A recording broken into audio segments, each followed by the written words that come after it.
So okay, in this topic of electromagnetism, right, what we're going to talk about is what happens when you have a current carrying conductor, or let's say a moving charge in a magnetic field. They will experience a force. So this is called electromagnetism lah. So that means when there's a current or there's movement of charge, there's a force. So it's called electromagnetism. So there are actually three cases we're going to learn in this chapter. One is the force acting on a parallel current carrying conductor in a magnetic field. The other two, we're going to learn about it later. The second one will be the force between two parallel current carrying conductors. The third one will be force on a moving charge in a magnetic field. So the first one, force on the current carrying conductor or wire in a magnetic field. That means you have this wire, and you see it's connected to this battery here. So the current will flow through the wire, and remember we said from the previous chapter that whenever a current passes through a wire, the wire becomes a magnet. That means it generates a magnetic field. So because it generates a magnetic field, so it is like a magnet, and so if you place it in another magnetic field, so this magnetic field is generated by these two magnets. Can you see here? So if I draw like this, you will be able to see clearly. So there's a uniform magnetic field due to these two magnets. So a magnet, which is a wire in a magnetic field, will surely experience a force. So that is the electromagnetism we're talking about. So force on the wire. So how do we explain why there's a force on the wire? Is because of the interaction of the magnetic field. So we look at the next slide. So if you see the pattern of the magnetic field of these permanent magnets is this way. And then your wire, which you put inside here, has also its own magnetic field. So when you place it inside, they will interact. So at the top here, the magnetic field is in the same direction, so they reinforce and become stronger, which is why you draw the lines here closer. But at the bottom, the magnetic field of the wire will turn downwards, but the magnetic field of the magnet is to the left. So what will happen is they will cancel out each other. So therefore, we draw them very far apart, means it's very weak. So the top part is a stronger field, the bottom part is a weaker field, so it will push down. So that's the reason, but we don't use this reason to explain an exam. They want you to explain using Fleming's left-hand rule. So how do we use Fleming's left-hand rule? So you can use your Fleming's left-hand rule, so you hold it like a gun. So when you hold it like a gun, you can say what? It looks like saying FBI, right? Like FBI holding a gun. So therefore, this magnetic field, so this magnetic field is represented by this direction. So in other words, there are two magnetic fields here. So which magnetic field do we use? Now always remember, the force on the wire is because there's an interaction between the field of your wire and the field of the magnet. So the field of the wire is actually represented by the current here. So therefore, this other field must be the field of the permanent magnet, because if both represent the field of the current, so nothing will represent the external field. So this will represent the field that the current is in. So in your case, you take your this finger and point to the left. So when you take this finger and point to your left, and this current is out of the plane of paper, so the middle finger you point towards yourself, and then you notice the force will be downwards. So that's how you use Fleming's left-hand rule. So we can use this Fleming's left-hand rule to predict the direction of the force. And if we want to measure the magnitude of the force, how do we measure it? So when you have a force on the wire, the top end balance will actually show you a reading. So why will it show you a reading? Because you must understand how this is set up. The wire here is clamped using two retort stands. So it is not resting on this frame. It is actually hanging or suspended between the two magnets. But the two magnets which are attached to the metal frame, it will be heavy. So if you put in a top end balance, it will surely give you a reading, right? So one of the easiest way you can do it is to zero it after you have put on the magnets and the frame. So you zero it, then only you turn on the current. So don't turn on the current, just put on the magnets, zero it, then you turn on the current. When you turn on the current, as the current starts to flow in the wire will experience a force. And if the wire experiences a force, this top end balance will show you a reading. Now let me explain to you why. Now, since the wire is not touching the magnets, so why is it when there's a force on the wire, why does your top end balance show you a reading? because of Newton's third law. Now let's assume the force on the wire can be either up or down. So let's say it's upwards. If the force on the wire is upwards, that means who is exerting a force on the wire? The two magnets, right now. So the two magnets is pushing the wire up.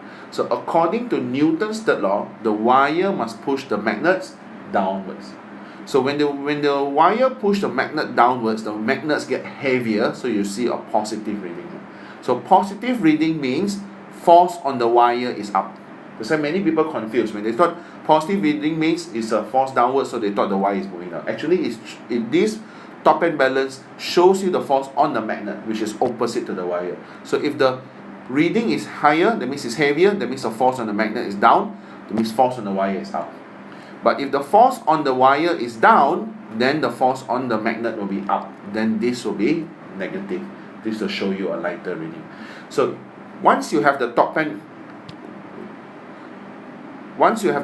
balance reading here, you can actually convert to kg, because the top end balance reading is gram.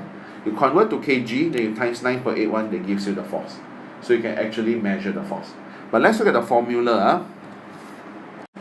So from the experiment, you will notice that the strength of the force exerted on the wire here is actually directly proportional to the flux density of the permanent magnets. Also directly proportional to the current in your wire, because the stronger the current, the stronger the field. So therefore it makes sense lah.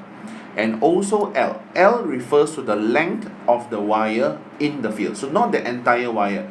So you have to find out how much of the wire is in the magnetic field only. So you get F equals to BIL lah. So from here, you can rearrange and get B equals to F over IL.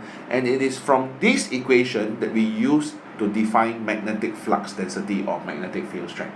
So what's the definition of magnetic flux density or magnetic field strength? From here. So you will see the definition of flux density is defined as the force acting per unit current in a wire of unit length, because it's F over IL, which is perpendicular to the field.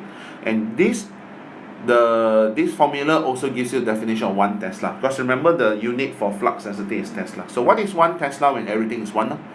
So flux density in if a wire of length 1 meter carrying a current of 1 ampere has a force of 1 Newton in a direction at right angles to both the flux and the current. So it's all coming from this single equation. So both you're going to memorize now. So then some people ask me, what happens if the wire is not perpendicular to the field? Because so far our definition, our formulas are always perpendicular.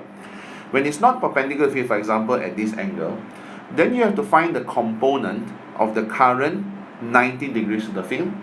Or if let's say the wire was straight and the field was at the angle, then you must find the component of field perpendicular to the current. So either one you resolve, doesn't matter, as long as they're perpendicular to each other. So in this case, if I find the component of the current perpendicular to the field, it will be I sine theta, right? So then my formula is BIL sine theta. Now, it means to say when theta is 0, that means theta is 0 means the wire is parallel to the field. Then sine 0 will be 0, so there's no force. So if the wire is parallel to the field, there's no force. But it also means if the wire is perpendicular to the field, then your theta is 90 degrees. So sine 90 is 1, so you get the highest force. So why is it you get highest force when the wire is perpendicular, but 0 force when the wire is parallel? You need to understand, right, regarding the direction of magnetic field of wire. Now remember, to get the magnetic field of the wire, we use a right hand grip rule. So if the wire is vertical like this, if you use a right hand grip rule, that means the current as going up, then the field will be horizontal, circular but horizontal. So if the field of the wire is circular but horizontal, then it will interact with horizontal field. That means it gives you a maximum interaction, to give you maximum force. But if the wire is horizontal, then the magnetic field using the right hand grip rule will be vertical, circular, vertical. So then what will happen is your field is vertical, the external field is horizontal, there will be no interaction. So therefore there's no force. Therefore when the wire is horizontal, there is no force, because the field of the wire will be vertical, which cannot interact with horizontal field. So understand? So now why you have maximum force when the wire is perpendicular.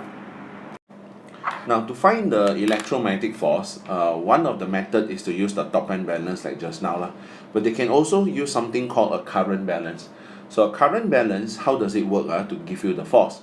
So once again, you will still have your current passing through your wire, and your wire is placed in between the magnetic field. Now we must arrange the polarity of the magnets and also the current so that the force on the wire is downwards. It won't work if the force is upwards. So when the force is downwards, you will notice that because it is like resting on these two pivots, so it's like a seesaw, it can actually start to tilt on either one side. So what will happen is, if the force on the wire is downwards, it will cause it to tilt downwards. So we quickly hang in small weights here until it balances. Okay?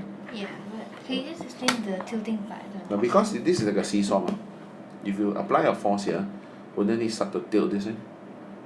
Like a seesaw? Like you see a seesaw, you push like that. Yeah. So you hang in the other side, then you turn around. So you put weights to balance. Yeah. Okay. And then the amount of the weight you use here will be the it's weight also- used there, and there's then a in force terms here. of force. Yeah. Okay. Okay, enough.